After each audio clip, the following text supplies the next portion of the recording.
esta sesión voy a explicar cómo hacer o cómo preparar un sustrato para la germinación. Entonces, ¿qué se necesita? Lo vamos a hacer en bandejas de huevo. Entonces tengo aquí mi bandeja de huevo. También voy a necesitar una bandeja adicional pues para recolectar el drenaje, y ya pues vamos a retomar la importancia de realizar pues agujeros aquí en la parte de abajo de la bandeja pues para promover el drenaje. Listo. ¿Qué vamos a necesitar? El sustrato. Para este caso pues vamos a utilizar fibra de coco. Entonces recordemos las características de la fibra de coco. Entonces, para una primera parte vamos a utilizar fibra de coco. Recordemos que la fibra de coco pues es un sustrato muy útil, muy bueno, y es principalmente utilizado porque nos da una buena retención de agua. Como reemplazo de la turba es muy bueno, porque pues este sustrato dijimos que tenía una característica especial, y es que es hidrófilo, a diferencia que de la turba, que es hidrófuga. Recordemos que la turba tiene esa desventaja que puede tener contracciones y expansiones cuando incrementa la temperatura, y esto hace que hidratarla nuevamente pues sea más complicado. En el caso de la turba no tiene ese inconveniente, y por ende pues vamos a tener una mayor disponibilidad de agua pues la mayor parte del tiempo. Entonces, para una primera parte vamos a utilizar turba, y para un segundo ensayo vamos a utilizar una mezcla de turba con cascarilla de arroz crudo. Recordemos las características de esta cascarilla: aireación principalmente. Mencionamos también, se puede quemar parcialmente y mejora en parte esa característica de retención de humedad.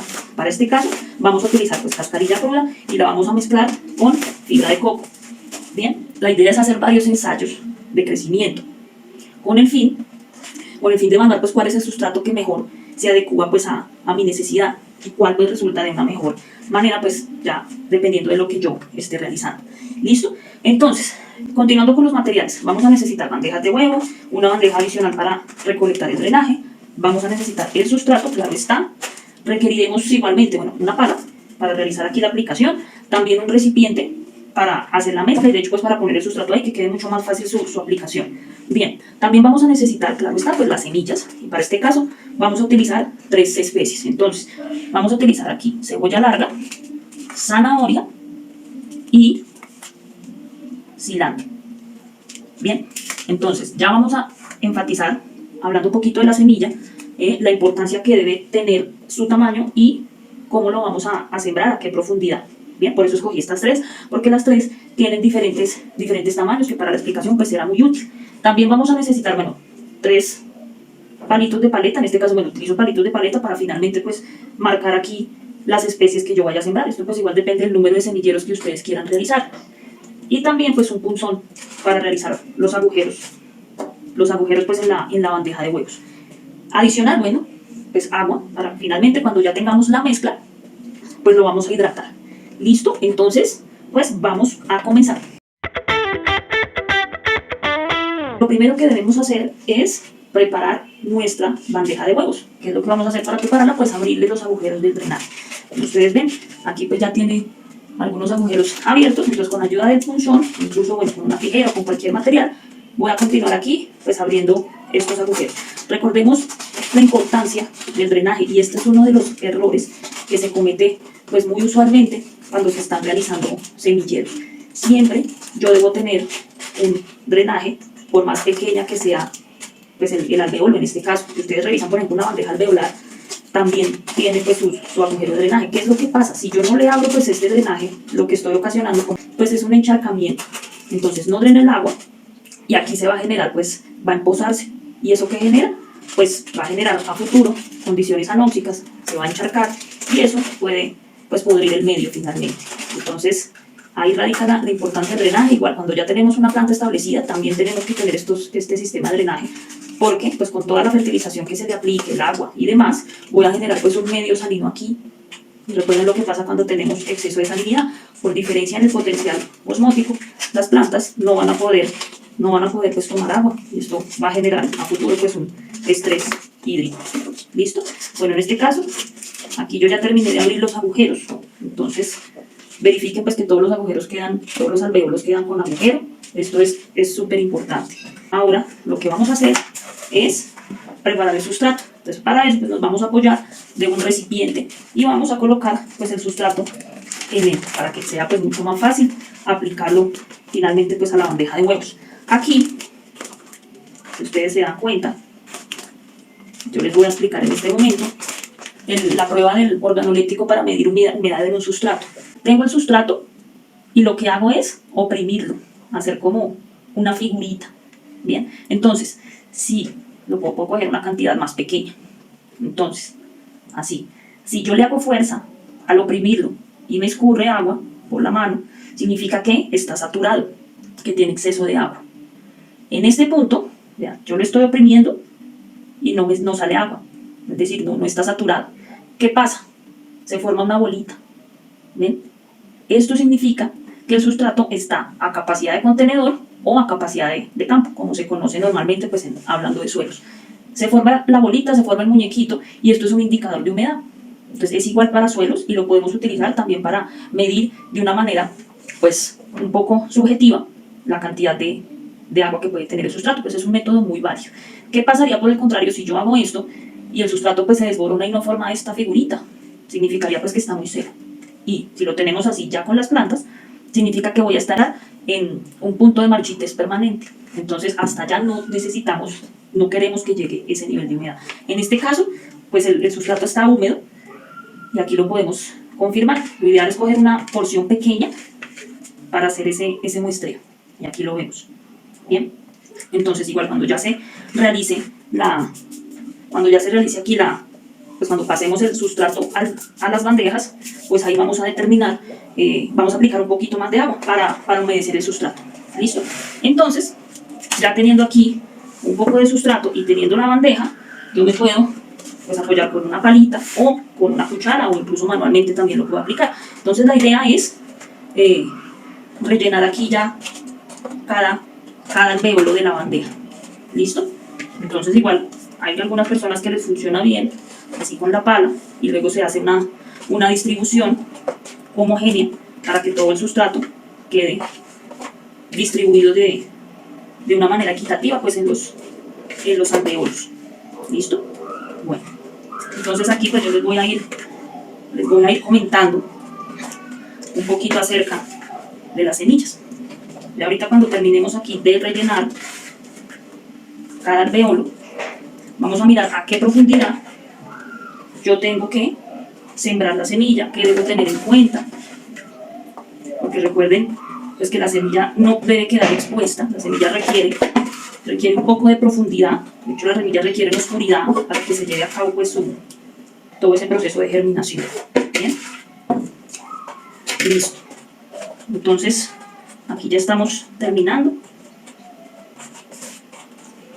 de distribuir bien nuestro sustrato. Aquí distribuyéndolo bien, podemos poner más sustrato aquí porque de hecho vamos a necesitar más adelante para poder cubrir aquí, para poder cubrir pues la semilla. ¿Listo? Recuerden, como les había comentado, yo puedo utilizar pues muchas mezclas, incluso una buena mezcla también para germinación puede ser suelo con perlita y una pequeña fracción, una pequeña dosis de vermiculita. Recuerden el inconveniente o la desventaja que tiene la vermiculita y es la salinización que puede generar en el medio debido a que tiene una alta capacidad de intercambio catiónico. Listo. Aquí ya tenemos el sustrato en nuestra bandeja de germinación. Perfecto. Entonces ahora vamos a la siguiente parte. Aquí ya tenemos nuestro sustrato en las bandejas. Algo que no les había comentado y que es que, bueno, este sustrato yo lo compré, aproximadamente vienen 200 gramos, me costó 6.000 pesos. Recuerden que, bueno, les comenté, la fibra de coco es un poquito costosa, bueno, si la comparamos, por ejemplo, con la cascarilla de arroz, cuyo bolsita de 500 gramos me costó 1.000 pesos en un vivero. Entonces, uno que debe tener en cuenta, en principio, revisar la etiqueta del sustrato, revisar pues sus características. Igual, cuando uno compra pues en un vivero especializado, tiene la certeza que este sustrato pues está esterilizado, que está desinfectado. Sin embargo, si se quiere pues un mejor control de todo este proceso, pues se puede esterilizar de una manera casera, se puede utilizar un horno. De hecho, también podemos utilizar microondas, pero la desventaja es que en los microondas no se puede tener un control directo sobre la temperatura, como si se puede tener en un horno convencional. o también se puede utilizar, se puede desinfectar el sustrato con agua caliente. Tenemos estas tres formas de hacerlo pues de una manera pues casera y muy práctica. Entonces siempre es necesario, si yo por ejemplo consigo un sustrato como coger arena de construcción, pues sí la puede hacer, pero la tiene que desinfectar, la tiene que esterilizar porque no se sabe qué patógeno tenga ahí. Y lo más importante es que este sustrato que yo voy a utilizar tanto para germinación o una planta establecida, cualquier proceso, es que esté libre de patógenos, libre de semillas de malezas, libre de cualquier agente pues que me pueda alterar el proceso. Aquí ya tenemos la bandeja con mi sustrato. Entonces, bueno, una bandeja tiene 30 alvéolos, una bandeja de huevos. Entonces, yo lo que voy a hacer es fragmentar. Como tengo 3 semillas, entonces voy a coger una para cebolla, una para cilantro y la otra parte para zanahoria. Bueno, tenemos cebolla larga, zanahoria y cilantro. Entonces voy a coger aquí los fragmentos y en una misma bandeja yo voy a tener pues variedad de hortalizas. Para esto pues son los palitos para finalmente hacer una marcación de qué especie es la que yo tengo ahí. Listo. Muy bien. Entonces hablemos un poquito acerca de la semilla y del proceso que tiene la semilla pues para llevar a cabo su germinación. Aquí yo tengo la semilla. Entonces, la semilla lo que requiere principalmente es hacer el proceso de imbibición. ¿Qué es la imbibición? La imbibición pues es tomar agua, absorber agua. A este proceso en la semilla se le conoce como imbibición. Entonces, una vez se hace el proceso de imbibición, la semilla puede romper todos estos estados de latencia o de dormancia en las que se encuentra. Entonces, yo aquí tengo mi semilla y una vez ingresa agua, voy a tener posteriormente o inicialmente el desarrollo de la radícula, que es la parte que me va a dar origen pues a la raíz, y luego se va a dar la emergencia de la plúmula, que es la que va a constituir la parte aérea, tallos y hojas. Entonces una vez pues ingresa agua a la semilla, se dan ciertos procesos metabólicos y fisiológicos, se activan enzimas, se desencadenan un serial de reacciones que hacen que ocurra este proceso. Por esta razón, cuando hablamos de germinación es muy importante la retención de agua del medio de crecimiento, porque si yo no voy a retener esta agua, mi medio de crecimiento tal vez es muy poroso, pues yo no voy a poder llevar a cabo esto. Bien, y aquí, bueno, no lo he mencionado, pero pues así como el agua ingresa y desencadena un serial de procesos fisiológicos, también están involucradas unas fitohormonas que son las giberelinas, y estas son las encargadas principalmente de llevar a cabo el proceso de germinación. Estas se encuentran de manera natural en las semillas. No en todas las semillas se encuentran en la misma proporción. Unas pueden tener más, otras pueden tener menos, pero las giberelinas son las que están principalmente involucradas cuando hablamos de germinación. Entonces ingresa agua a la semilla, se reactivan unas enzimas, se producen giberelinas y posteriormente se da esto: emergencia de la radícula y emergencia de la pluma. En este momento vamos a hablar específicamente de las semillas y qué importancia tiene pues el tamaño de estas a la hora de sembrar. Son varias cosas. En principio, uno de los errores que se comete en el semillero es que por lo general se coloca una semilla por cada alvéolo, pero lo ideal es tener de 2 a 3 semillas dependiendo del tamaño. ¿Por qué? Porque resulta que si yo siembro una, esta única semilla puede que no germine. En ese caso, pues yo tengo más semillas para escoger. Bien, en el caso que todas germinen, pues sería lo ideal. Lo que puedo hacer es un raleo o una escogencia de las semillas. Entonces, si todas germinaron, yo simplemente puedo coger 2 y las trasplanto y voy a tener pues más plantas. Pero entonces siempre lo ideal es tener mínimo 2 semillas por cada alvéolo. Vamos a mirar entonces ahora el tamaño y por qué escogí pues estas tres especies. Muy bien, en esta parte vamos a conocer las semillas y vamos a hablar un poquito de las características que deben tener. En principio, bueno, como les comentaba, tengo 3 especies: cilantro, cebolla larga y zanahoria. Las 3 difieren en su tamaño. Entonces ya las vamos a conocer y les voy a explicar, bueno, algunos de los errores que por lo general se tienen cuando yo hago un semillero. Entonces, ¿qué es lo que se hace comúnmente? Colocar una semilla por alvéolo. Lo ideal es colocar de 2 a 3 semillas, dependiendo igual del tamaño. ¿Qué es lo que pasa? Si yo solamente coloco una por cada alvéolo, puede que esa semilla no germine. Entonces ahí no voy a tener planta. Bien. Si coloco 2 a 3, yo puedo posteriormente pasar y hacer un raleo de plantas y voy a escoger pues la más vigorosa, la que mejor desarrollo tenga. En el caso que se desarrollen todas por alvéolo y que germinen, pues mucho mejor. Lo que puedo hacer es trasplantarlas a otra bandeja. Pero la idea es garantizar que siempre voy a tener pues plantas, una planta por cada alvéolo, mínimo, dependiendo pues del tamaño de la bandeja que yo tenga y de la especie que esté sembrando. ¿Listo? Bueno, entonces como les decía, aquí tenemos tres especies y las escogí variando del tamaño, dependiendo pues del tamaño que tiene cada una de estas. Vamos a mirar, por ejemplo, esta semilla de cilantro y la vamos a observar pues cómo es el tamaño de estas y qué debo tener en cuenta. Entonces, si ustedes observan aquí, es una semilla pues relativamente grande. Puedo coger una, dos, en este caso por alveolo, yo puedo incluso estar sembrando unas 4 o 5 semillas. Bien, y luego pues hago un raleo.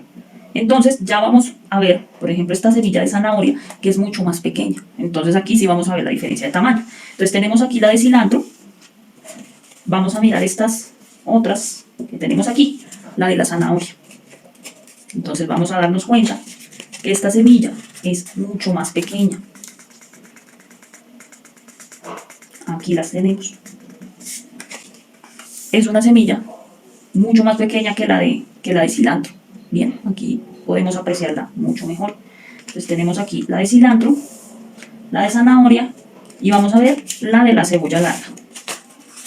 Esta también pues su tamaño pues es un poquito menor que la del cilantro. Sin embargo pues es más grande que la de la zanahoria. ¿Listo? Entonces aquí la podemos ver. Muy bien. ¿Qué debo tener en cuenta yo cuando voy a realizar la siembra de una semilla? En principio, como yo les comentaba, lo ideal, siempre pues una semilla para que pueda germinar necesita oscuridad. Entonces yo la semilla no la puedo dejar superficialmente aquí en el sustrato. Bien, tiene que estar a determinada profundidad, pero tampoco puedo pues enterrarla mucho, porque si ya la pongo a una profundidad considerable, el proceso que veíamos de la germinación, cuando empieza a emerger la plúvula, pues no se va a dar de una manera ideal. Entonces yo no puedo colocar la profundidad. ¿Qué criterios se utiliza en este caso? Para el caso, por ejemplo, determinada semilla, yo lo que hago es sembrarla a una profundidad aproximadamente 2 veces su tamaño, de 2 a 3 veces su tamaño. Entonces, si tengo, por ejemplo, una semilla de cilantro, que ya vimos pues cómo es, yo tengo que sembrarla aproximadamente 2 veces su tamaño. Igual pues no es muy profundo porque la semilla no es muy grande. Pero por ejemplo si tenemos una semilla de girasol o si tenemos una semilla de cítricos, naranja, limón, pues estas son más grandes, estas requieren un poquito más de profundidad. Recordando siempre de 2 a 3 veces su tamaño. No irla a enterrar mucho porque ahí vamos a tener inconvenientes y no va a darse pues la emergencia de la parte aérea. Bien, entonces eso en cuanto a la profundidad de siembra. Igualmente, lo ideal es siempre pues tener semilla certificada. ¿Por qué?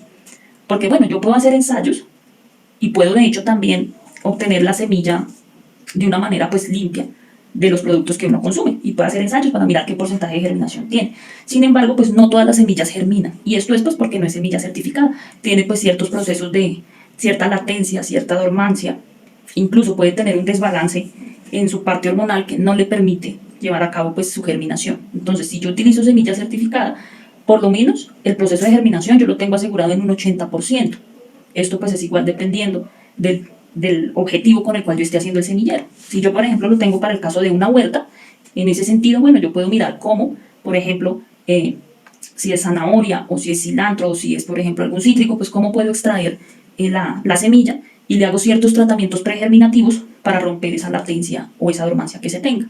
Bien, que ya en otra ocasión podemos hablar un poquito más acerca de la germinación y de estos procesos pregerminativos que uno debe tener a la hora de sembrar determinada semilla. Bien, entonces esta parte era para mostrarles aquí de una manera más detallada cómo influye el tamaño de la semilla y ya vamos posteriormente a sembrarla aquí en el sustrato con base en los criterios que les acabo de mencionar.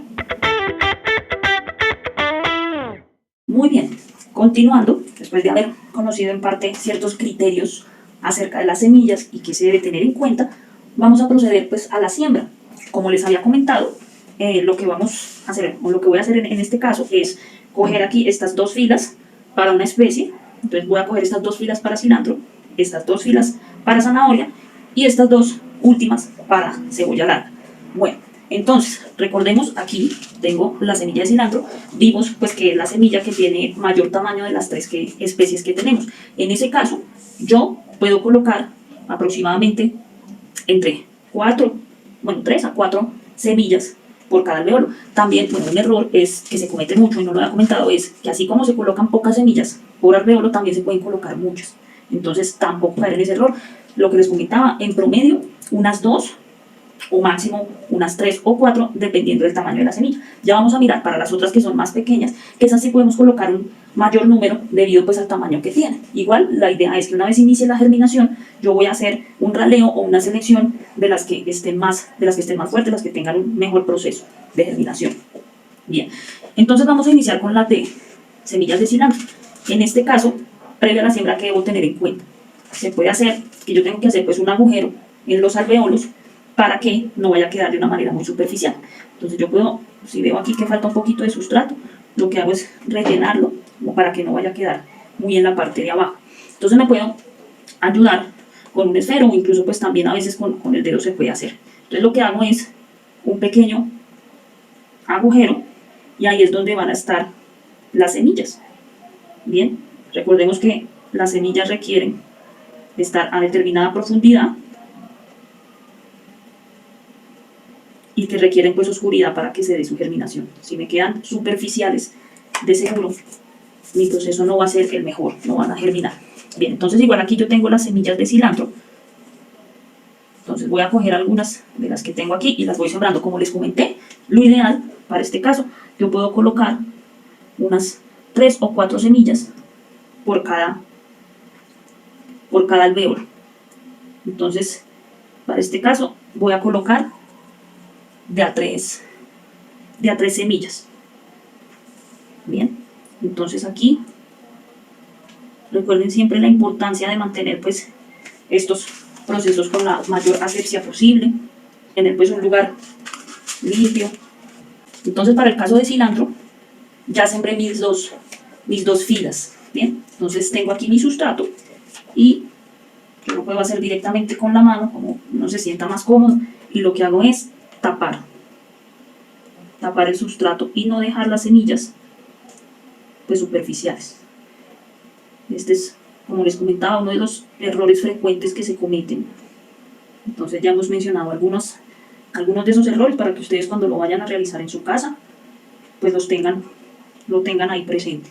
Listo, aquí yo ya tengo sembradas mis 2 filas de cilantro. Ya cuando que termine de hacer la otra siembra, las demás, lo voy a marcar con un palito de paleta. Listo, tengo aquí ya mis 2 filas. Vamos a continuar con la semilla de zanahoria. Entonces, igualmente, hago un agujero, no muy profundo, porque igual voy a tener entonces el inconveniente que ya hemos mencionado. Listo. Entonces, ¿qué tenemos para el caso de la semilla de zanahoria? Esta semilla, pues como ustedes vieron hace un momento, esta semilla es muy pequeñita y yo pues para contarlas pues va a ser complicado. Cuando la semilla es muy pequeña, sí podemos pues espolvorearlas, por así decirlo, en cada uno de los espacios. Entonces ahí no importa que se me vayan más semillas, porque igual una vez se dé ese proceso de germinación y de emergencia, yo voy a hacer un raleo de estas semillas y voy a contar pues las mejores que tenga, y si tengo pues muchas, lo que puedo hacer es trasplantarlas y así yo garantizo que voy a tener pues más plantas en mi huerto. Bien, entonces aquí yo las cojo siempre con cuidado y coloco pues cierto número de semillas en cada alvéolo. Ahí ya terminamos con las de zanahoria. Ahora a continuación viene cubrirlas con un poco de sustrato. Ya tengo mi segunda fila de zanahoria, la parte central aquí de la bandeja. Viene la final, estas 2 líneas que la vamos a hacer con cebolla larga. Entonces, igualmente pues hago aquí el agujero. Igual si el sustrato de pronto está bajito, no necesito abrir el agujero, sino que las pongo superficialmente y luego pongo pues otra capa de sustrato para garantizarles la oscuridad y que están ahí cubiertas. Listo, por eso pues igual yo no profundicé mucho en el agujero, porque el sustrato de cierta manera está un poquito debajo del nivel del alvéolo. Entonces, con estas semillas de cebolla, yo puedo hacer la misma operación, aunque igual son un poquito más grandes que las de zanahoria, pero también pues puedo colocar entre unas 4 o 5 en cada uno de los alvéolos. Bien, entonces igual tampoco voy a aplicar mucha cantidad porque voy a tener inconvenientes, pero sí puedo coger como una manotada muy pequeña y las pongo ahí en cada uno de los alvéolos. Aquí ya tengo mis últimas 2 filas, que son las de cebollo, y coloco aquí, finalmente, las tapo con sustrato. Recuerden siempre la profundidad. Tampoco voy a, como sé que esta semilla es pequeña, tampoco voy a rellenar de sustrato, porque si no, cuando empiece el proceso de germinación, pues no va a poder darse la emergencia de la mejor forma. ¿Listo? Bueno, ahí ya tenemos nuestra primer bandeja con 100% fibra de coco. Una vez ya teniendo aquí ya la siembra, lo que procedo a hacer es a humedecer el sustrato. Cuidado aquí, este es otro de los errores de los que, haciendo aquí pues un listado de los errores. Error común, que se encharca el sustrato. Cuando se encharca el sustrato vamos a tener inconvenientes, y esa pues es como esa falsa creencia que se tiene, que esto hay que inundarlo y hay que regarlo todos los días. No, hay que monitorear la humedad, hay que chequearlo, y ya sabemos pues cómo hacerlo. Igual, si conocemos el sustrato, sabemos si retiene buena humedad, y por ende no vamos a necesitar un riego constante. Hay que mantenerlo a capacidad de campo o a capacidad de contenedor. Entonces ya conocemos nuestras características, o bueno, las características que tiene la fibra de coco. Retiene humedad, también me da buena parte de aireación, entonces se convierte en un sustrato ideal para nuestras plantas, para nuestras semillas. Entonces no hay que regarlo constantemente, no hay que encharcarlo. Para esta parte que vamos a hacer, pues se puede utilizar un atomizador con agua, y lo que hago es humedecer. También se puede utilizar una botella con agujeros en la tapa. Se puede utilizar pues también una regadera. Lo que pasa es que yo prefiero el atomizador porque dosifica mejor, y así evito pues que se generen encharcamientos en cierta parte. Bien, entonces aquí lo atomizamos bien, aunque vimos que el sustrato, cuando hicimos la prueba del organoléctico, pues tenía una humedad adecuada, pues no está de más aplicarle un poquito de más para que conserve ahí la humedad por ciertos días. ¿Qué es lo que debo hacer entonces? Pues monitorear, estar constantemente chequeando que mi semillero tenga la humedad que requiere, y no caer pues en el error de estar regando seguido, de estar regando constantemente. Entonces aquí ya lo chequeamos, lo revisamos, ahí quedó bien de humedad, y ya aquí con nuestra bandeja podemos empezar a recolectar el drenaje. ¿Qué es lo que viene a continuación? Y para no confundirnos, pues la marcación con estos palitos de paleta que les dije. Entonces tenemos que, para las primeras 2 filas teníamos cilantro, entonces le ponemos cilantro y lo podemos colocar aquí. ¿Listo? En la segunda tenemos zanahoria, y la ubicamos aquí. Y en la última tenemos cebolla larga. Perfecto. Igual, ahí yo ya sé pues que son 2 filas de cada una. Entonces ahí yo ya no tengo pierde. Bien, listo. Aquí ya tenemos nuestra bandeja de germinación solamente con fibra de coco. Entonces, ¿qué viene a continuación? Tenemos que llevar esta bandeja, este medio ya de germinación completo, lo tenemos que llevar a la luz solar. Esto pues es un poco complicado en el caso pues que uno vive en un apartamento, como yo estoy en este momento. Es complicado. Uno dice, bueno, ¿qué puedo hacer ahí? Si se tiene un balcón, pues súper, porque lo puedo llevar al balcón y ahí puedo tener pues parte de la radiación. Si se tiene pues una finca, pues una casa con jardín y demás, pues es mucho más fácil tener este proceso. Entonces lo importante es que a este sistema le dé pues la radiación, que tenga pues luz solar directa. ¿Qué es lo que pasa? Si no le proporcionamos esa luz solar, mis plantas van a etiolarse. ¿Qué significa etiolación? Entonces vamos a mirar aquí qué es la etiolación. Cuando las plantas no crecen en un ambiente de luminosidad adecuado, ellas van a empezar a crecer buscando la luz. Pues recordemos por qué las plantas necesitan la luz. Necesitan pues hacer fotosíntesis, necesitan, bueno, la clorofila y demás, hacer su fotosíntesis, y por ende pues ahí ellas sintetizan carbohidratos y demás.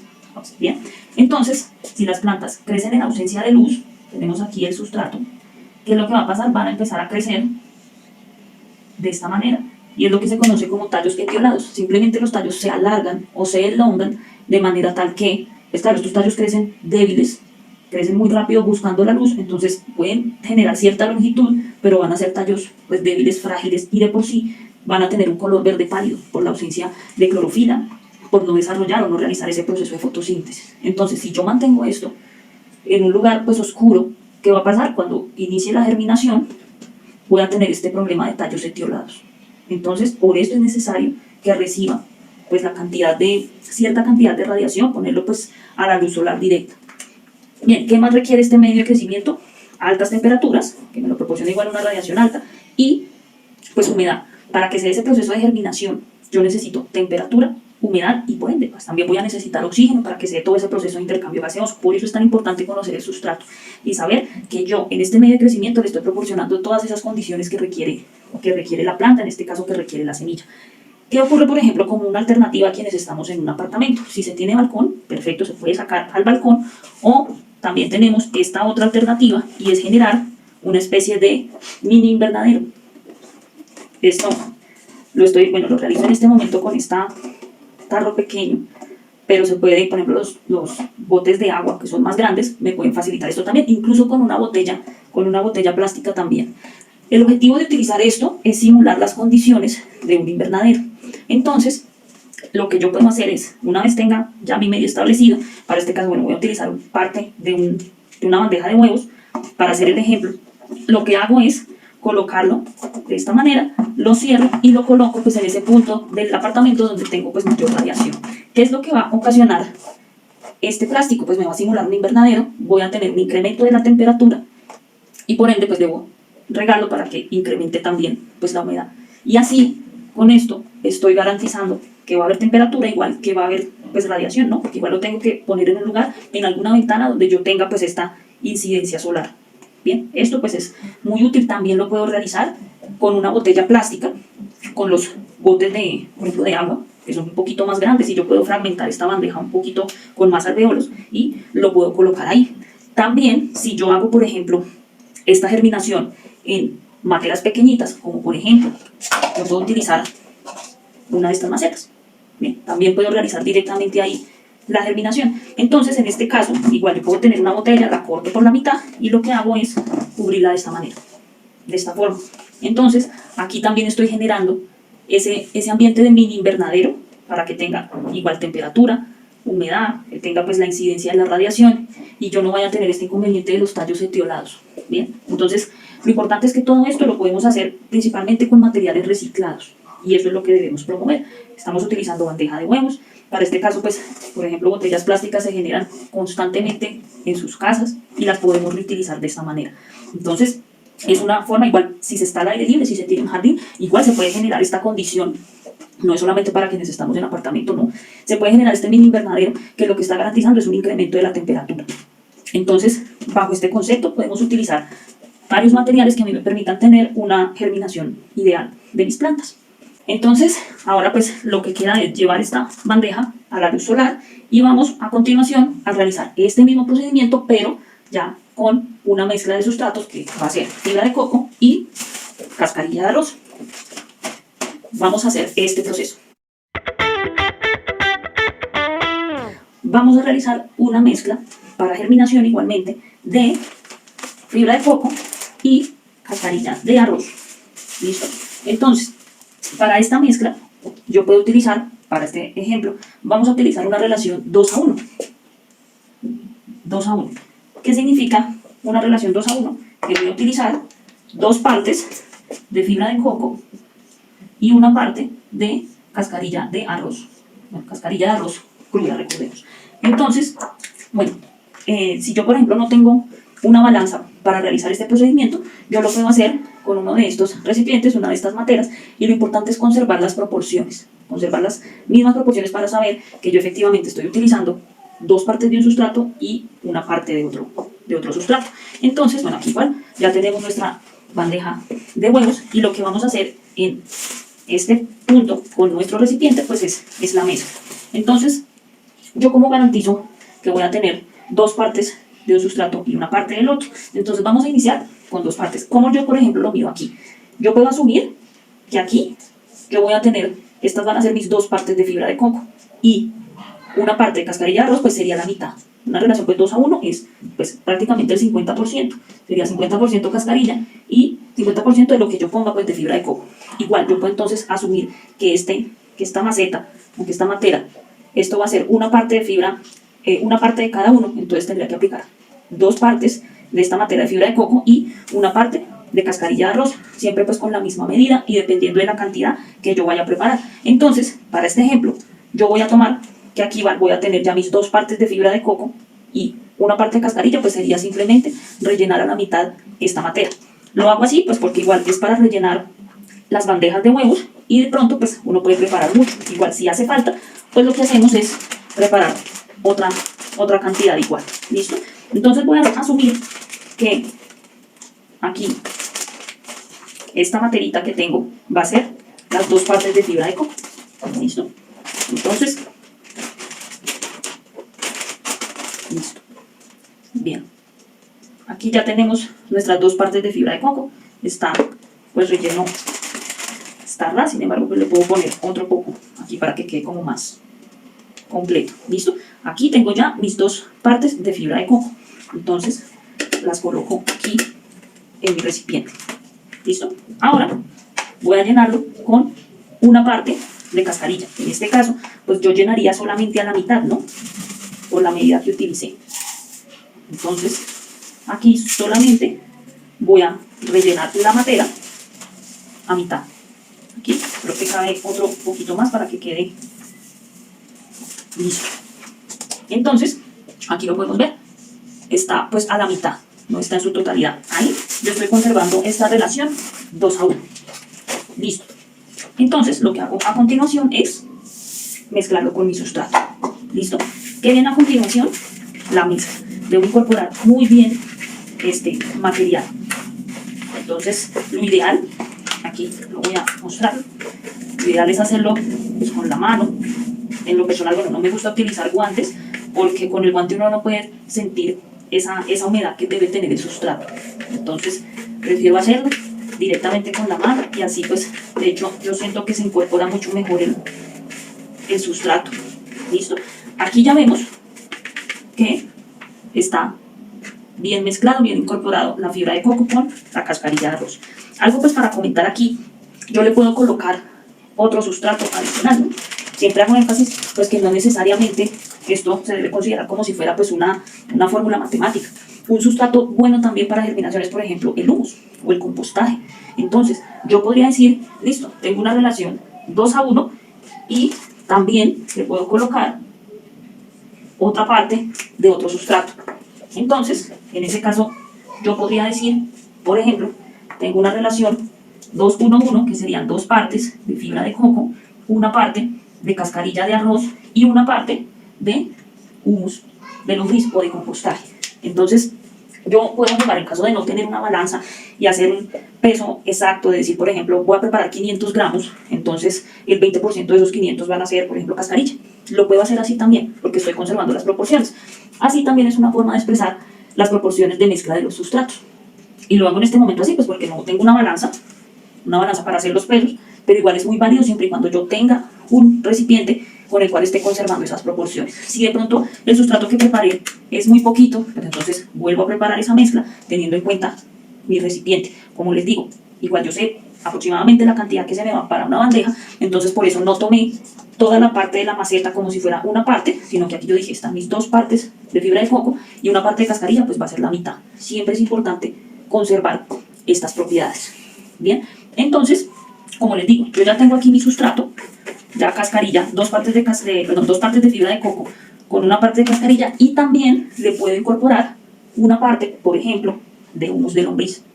Esto a mí me garantiza que una vez se dé la germinación, las plantas van a tener ahí una fuente de nutrientes para que pues ese proceso de germinación y de elongación pues sea un poquito más rápido. Ya cuando tengan cierta longitud, tenga cierto sistema radicular y tenga cierta brote, yo ya puedo cogerla, sacar la plantita de la bandeja y trasplantarla igualmente pues a una maceta, por ejemplo, de este tamaño o más grande. Igual, pues esto depende de la especie que yo esté sembrando.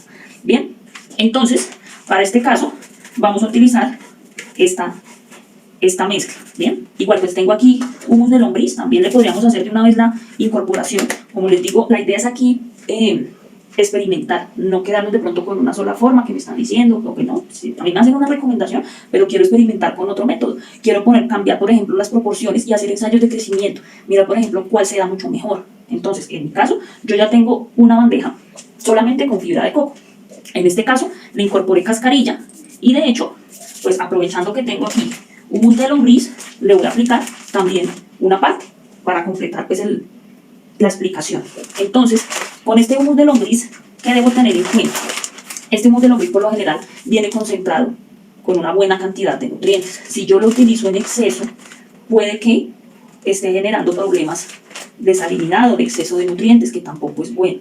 Por eso, en este caso, este humus de lombriz que tengo específicamente está un poquito concentrado, entonces es bueno utilizarlo en bajas proporciones. Por esa razón, yo lo voy a utilizar aquí a una parte. Incluso también lo podría utilizar a media parte aquí, como conservando la proporción, pero lo vamos a hacer ahora. Igual, cuando estemos haciendo, por ejemplo, esto es para germinación, como lo vamos a hacer también para una planta ya establecida y la vamos a trasplantar, dependiendo de esta especie, yo puedo variar pues esta cantidad de humus que le vaya a incorporar al sustrato. ¿Por qué? Pues porque ya la planta está establecida y no la planta siempre va a necesitar nutrientes a cada momento. Esto lo vamos a ver específicamente con una planta que va a tener, que yo les voy a explicar, va a tener un periodo de inactividad después de que pasa su floración. Entonces yo necesito conocer muy bien la fisiología de la especie para conocer en qué momento yo puedo incrementar el uso de este tipo de sustrato. Bien, para este caso, en la germinación vamos a utilizar pues una parte, como lo pusimos en el ejemplo, vamos a utilizar solamente una parte. ¿Listo? Entonces aquí tengo, esto es humus de lombriz, y lo que voy a hacer aquí es colocar una parte. Con base en la proporción que yo ya tengo aquí en mi medio, pues es simplemente la mitad de esta maceta lo que voy a utilizar. Entonces colocamos aquí mi humus de lombriz, simplemente le vamos a colocar una parte. Bien, entonces ahí está, ya lo vamos a ver. Entonces, como adicional, tenemos aquí el humus de lombriz, este pues igual lo compré en un vivero especializado, y este, aquí en la parte de atrás, tiene sus especificaciones. Entonces, aquí dentro de la composición menciona la cantidad que tiene cada nutriente, tiene nitrógeno total, fósforo, potasio, menciona pues la humedad, capacidad de retención. Entonces, para poner un ejemplo, dice capacidad de retención de humedad a saturación, lo pone en porcentaje, está en un 195%. Recordemos la sesión pasada que hablamos cómo se expresaba esa capacidad de retención tanto en peso como en volumen. Este está en 195%, significa que retiene bastante humedad. Aquí hay otras características para mencionar. Relación carbono-nitrógeno de 11. Recordemos que dijimos que un material lo ideal era que tuviera una relación carbono-nitrógeno menor a 20, porque ahí yo iba a tener, o el material como tal iba a tener una más fácil descomposición. Entonces, entre más bajita sea esa relación, mucho mejor. La cumple, tiene 11. Bien, ¿qué más se puede mencionar aquí? Tiene una capacidad de intercambio catiónico de 70. Mencionamos que para la capacidad de intercambio catiónico lo ideal es que sea menor a 20. En este caso es un poquito alta, ¿por qué? Por la cantidad de nutrientes que tiene. En ese caso yo tengo que minorar un poquito su dosificación y no utilizarlo bastante, porque puedo tener inconvenientes de salinidad, por ejemplo. Y si lo contrastamos, por ejemplo, con la salinidad, con la conductividad eléctrica, me da un valor de 5. Es un poquito alta. Dijimos que lo máximo permitido era aproximadamente por ahí un 3,5. ¿Qué significa entonces este material? Que yo lo tengo que utilizar pues con mucho cuidado. No debo regar constantemente, tampoco debo fertilizar seguido. Simplemente lo utilizo como sustrato y de hecho simplemente lo dosifico. Es igual que la vermiculita, no significa que el sustrato sea malo, sino que hay que saber utilizar. Este humus de lombriz es muy bueno porque es orgánico y me aporta nutrientes. En este caso yo me estaría ahorrando la fertilización, por ejemplo, cuando ya tengamos una planta establecida y yo haga el sustrato como tal. Entonces hay que pues tener precaución con estos sustratos, y para la germinación pues yo sé que va a ir muy bien. Por eso utilizamos una mínima parte. Incluso si lo vemos aquí está un poquito menos de la mitad. En ese caso sería un poquito menor aún por la cantidad de nutrientes que puede tener. Aquí lo vemos más a detalle. Listo. Entonces lo que procedemos a hacer a continuación pues es ya la mezcla final. Entonces coloco aquí el sustrato como tal y lo que hago es mezclarlo, incorporarlo todo muy bien. Listo. De hecho se siente ya cómo cambia la textura del medio, y eso pues se siente bastante pues agradable esa sensación de hacer esta mezcla. Listo. Entonces garantizar una buena incorporación del material. Listo. Ahí ya lo tenemos y podemos ver finalmente cómo quedó. Entonces se ve la parte de la cascarilla, se ve claro está la fibra de coco. Bien. Y la cantidad de humus de lombriz que hemos incorporado. Listo. Entonces tenemos ya nuestro sustrato y lo que vamos a hacer es realizar la siembra en otra bandeja de huevos que tengo en este momento. Recuerden que es lo primero que yo debo hacer, perforarla.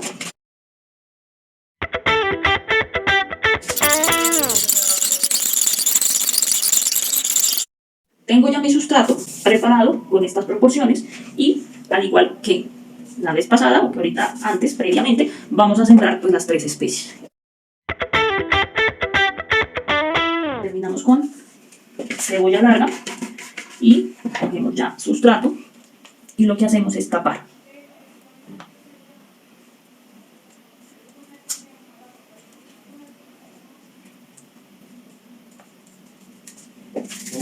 ¿Ven? Entonces, prácticamente el sustrato que mezclamos fue apenas, no sobró mucha cantidad, sobró fue pues un poquito. Entonces, aquí pues lo podemos incluso pegar así un poquito general, no ir a aplicar o no ir a poner ya mucho porque si no, no nos va a germinar la semilla. ¿Qué viene a continuación? El riego, el humedecimiento. Recuerden, esto lo pueden hacer con atomizador, con una botella plástica y se perfora pues la tapa, también con una regadera. Yo prefiero pues el atomizador porque este dosifica muy bien el agua y así yo no corro el riesgo de que lo esté encharcando. Igual aquí, a medida que yo voy regando, yo voy chequeando pues que la humedad esté apenas. También revisar que de pronto al hacer el riego, si yo lo hago por ejemplo con una regadera o ya me excedo en agua, puede que la semilla se desentierre. Entonces eso también me va a alterar mi proceso de germinación. Listo, ahí yo ya tengo con buena humedad el sustrato y en ese punto pues ya lo que me queda es llevarlo a la luz directa. Aquí se nos había como olvidado la marcación. Perfecto, listo. Entonces aquí ya tenemos nuestro sustrato, nuestra bandeja de germinación. Ya vimos de una manera práctica qué debo tener en cuenta, qué pasos se deben seguir, pues si yo voy a utilizar por ejemplo una bandeja de huevos. Si tengo una bandeja alveolar, pues no tengo inconveniente, por ejemplo, con hacer el agujero con el punzón, porque estas bandejas ya tienen pues ese sistema de drenaje. Entonces, lo bueno de esto es que estamos utilizando material reciclable en la mayoría de lo posible. Entonces, como les comentaba, ya que lo que nos queda es llevar estas bandejas, tanto la de fibra de coco como esta de la mezcla, la llevo a unas condiciones ideales de temperatura, condiciones ideales pues, de humedad y de luminosidad. Y mientras más ensayos de crecimiento yo haga, pues mucho mejor, porque yo puedo evaluar entonces qué sustrato me está brindando un mejor porcentaje de germinación, un mejor enraizamiento, una mejor pues longitud. En el caso pues cuando ya se da la germinación y empieza la emergencia de la plúmula y empieza pues la emisión de los primeros, de los cotiledones. Entonces yo puedo hacer muchas mezclas, muchos ensayos y esa es la idea. Y con el que me vaya mucho mejor, pues con ese yo me voy a quedar y empiezo a tener un criterio mucho más técnico para empezar a hacer recomendaciones o empezar a definir o decidir qué sustratos voy a utilizar. ¿Listo? Esto era pues todo por esta parte, hablando pues de la germinación. Ya luego vamos a ver cómo hacemos un sustrato ya para una planta establecida. ¿Listo? Muchas gracias por su atención y nos vemos pues en una próxima oportunidad.